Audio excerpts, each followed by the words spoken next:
네, 한동훈 장관께 도이치모터스와 관련해서 묻겠습니다. 이번에 좀 살펴보니까 한동훈 장관이 3년 전에 도이치모터스 사건에 대해서 비교적 일찍부터 알고 계셨더라고요. 이 PPT 하나 좀 보시겠습니까?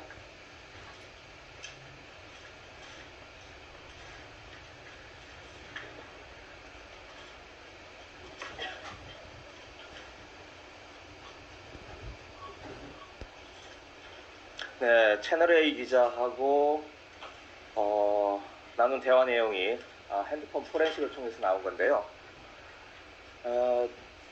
당시 뉴스타파가 보도를 하자 바로 1시간 뒤에 이런 대화 내용을 나눕니다. 기소도 아니고 검찰 송치도 안 된 10년 된 내살 기록이 원본으로 유출, 공작치고는 수준이 이렇게 당시 보도를 폄하하는 말씀을 하셨던데 기억나십니까? 전 기억이 안 나는데요, 의원님. 그리고 저거 경찰이 저거 불법 유출한 걸로 기소돼서 유죄 판결 받은 건 알고 계시죠? 그하고 이 사건하고는 무관합니다. 아니죠. 이 사건이 지금 제가 여쭙고 하는 내용하고 그 건하고는 무관하다는 아니, 의원님 거예요. 원하는 답만 제가 해드린 건 아니고요. 그리고 아까 말씀하신 것처럼 아까 김승현님이 말씀하실 때 지금 여기에 나온 거는 이건 수사 기록인데 이런 것까지 유출하시면서 뭐 수사 기록을 유출하면 안 된다고 말씀하신 건 좀 이상할 것 같고요. 그리고 아까 말씀드린 건 이 내용은 경찰이 내사 기록이 경찰에 의해서 유출된 부분에 대한 지적을 언론에 나와 있는 내용입니다. 무슨 말씀이신지 모르겠는데, 자, 이 취지가 10년 된 내사 기록이 원본으로 유출됐다. 아니, 그 부분에 대해서 지금 이거 형사처벌 된 거 아니라는 말씀이세요? 맞을 텐데요. 경찰 이 부분에 대해서 선고유예 났습니다. 그 유죄가 난 거, 경찰이 유출한 게 나온 거잖아요. 지금 제가 쟁점을 바꾸지 마세요. 지금 제가 이 사건에 대해서 도이치모터스에 대해서 법무부 장관이 가지고 있는 선입견에 대해서 물어보고 싶어서 얘기를 제가 하는 겁니다. 위원님의 입맛에 맞는 답변을 해야 되는 건 아니잖아요. 그러니까 질문을 하시는 질문권은 저한테 있는 겁니다. 아니, 저도 답할 권리가 있죠. 자, 다음 넘어가겠습니다. 김건희 여사 소환에 대해서 물어보겠습니다. 총리가 지난번 대정부 질문 때 소환이 있었다는 것을 인정을 했다가 입장을 바꿨어요. 그러면서 법무부에서 확인을 했다고 그랬는데 소환 통보 없었다. 이게 법무부의 공식적인 입장입니까? 저도 그 내용을 몰라서 그 총리께서 대정부 질의 때 전날하신 거를 신문자한테 물어보니까 일단 소환 조사한 바는 없고 서면 조사를 했었고, 그리고 출석 통보죠. 정확하게 말하면 출석 요구를 한 바는 없는데 소환을 위한 변호사와의 협의는 있었다. 이게 제가 보고받은 내용입니다. 네. 그러니까 소환을 위한, 출석을 위한 협의가 있었다는 거죠. 예, 제가 그렇게 보고받았습니다. 네. 그럼 그게 소환 통보 아닙니까? 출석 요구는 정확하게 양식과 그 사전에 그게 있는 것이고요. 그게 이재명 대표 이번에 소환할 때도요. 먼저 전화를 걸어왔어요. 그리고 보내드렸잖아요. 네? 그 다음에 보내드렸잖아요. 팩스로. 나중에 팩스를 보내서 그래서 형식적인 조건을 맞췄다. 좋습니다. 자, 여기서 중요한 오늘 처음 이야기 나오는 거예요. 서면 조사, 서면 답변서가 지금 왔다는 거죠. 서면 조사를 했다는 보고를 제가 받았습니다. 그러니까 김건희 여사가 서면 조사에 대한 답변서를 보내왔다는 거죠. 제가 보고받은 바로 서면 조사를 했다고. 네, 이거 처음 나온 이야기입니다. 처음 나온 얘기 아닐 것 같은데요? 아닙니다. 한번 확인해 보십시오. 지금 한 번도 공개되지 않은 내용입니다. 자, 그런데 왜 서면 조사를 받고서도 무혐의를 처리하거나 아니면 기소를 하거나 결정을 못 짓고 있는 겁니까? 거기에 대해서 지금 수사가 진행되고 있고요. 그리고 그거는 지난 정부에서 수사를 계속 해온 것입니다. 그리고 지난번에 집중적으로 수사해 온 것이고요. 그리고 거기에 대해서 절차에 따라서 지금 이번에 1심 결과까지 잘 고려해서 수사해서 결론을 낼 거라고 생각합니다.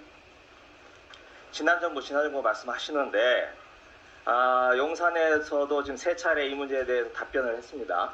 그런데 뭐라고 얘기를 하냐면 추미애 박범계 장관 시절 2년 이상 탈탈 털어서 수사했는데 기소조차 못했다. 아마 지금 장관님이 하신 말씀과 같은 취지인 것 같아요.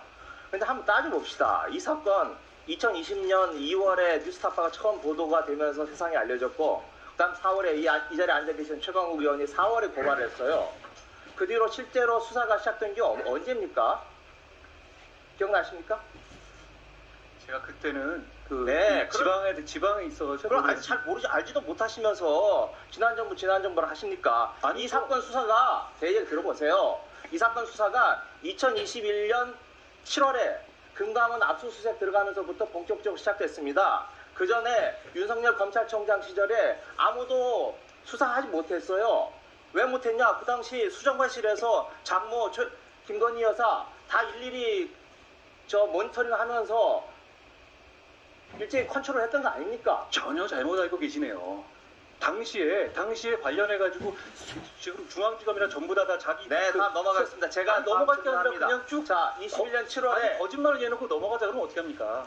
뭐가 거짓말입니까? 자, 지금 본인이 얘기했던 게 사실과 다르다는 얘기죠.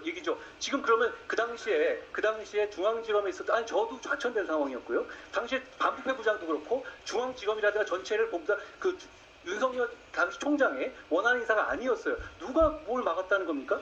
아니 어떻게 무슨 근거로 그런 얘기를 하죠? 게다가 추미애 장관이 수사가 시작되지 못했다는 거예요. 20년 4월에 총괄 의원이 고발을 했지만 추미애 장관이 수사를 못했잖아요. 추미애 장관이 검찰총장의 수사지휘권을 배제하는 지휘까지 했었어요. 수사지휘권 배제라고 하는 것은 보고받지 말라라고 하는 거지. 나머지 검사들은 수사할 수 있잖아요. 그러니까 그때 그러면 중앙지검장 누구였습니까? 누구였죠? 중앙지검장의 문제가 아니고 여전히 살아있는 최고 권력으로서의 검찰총장 윤석열 총장 아니었습니까? 최고 권력인데 소위 말하는 측근이라는 저기 날아가 있는데 그게 무슨 최고 권력이라는 말씀하시는 거예요? 아니 사람들이 잊어버렸다고 그렇게 기억을 왜곡하시면 안 되죠. 당시 윤석열 검찰총장은 사실상의 지휘권이 없었잖아요. 아니 그걸 그렇게 쉽게 잊으십니까? 아니 잊고 있습니다. 검찰총장이 여전히 살아있고 검찰총장이 지금 정부와 싸우고 있는 중인데 거기에 대해서 어떤 검사가 지금 검찰총장의 심기를 거슬러가면서 수사를 할 수 있었겠어요. 그리고 실제로 수사가 진행되지 않았지 않습니까? 당시 중앙지검장 누구였는지 기억나십니까? 중앙지검장이 중요하지 않다고 하시면 국민들도 이 정도에서 검찰 돌아간 거 아시거든요. 그렇게 말씀하시면 국민들께서 아니 신뢰하지 않으십니다. 제가 걱정돼서 말씀드립니다.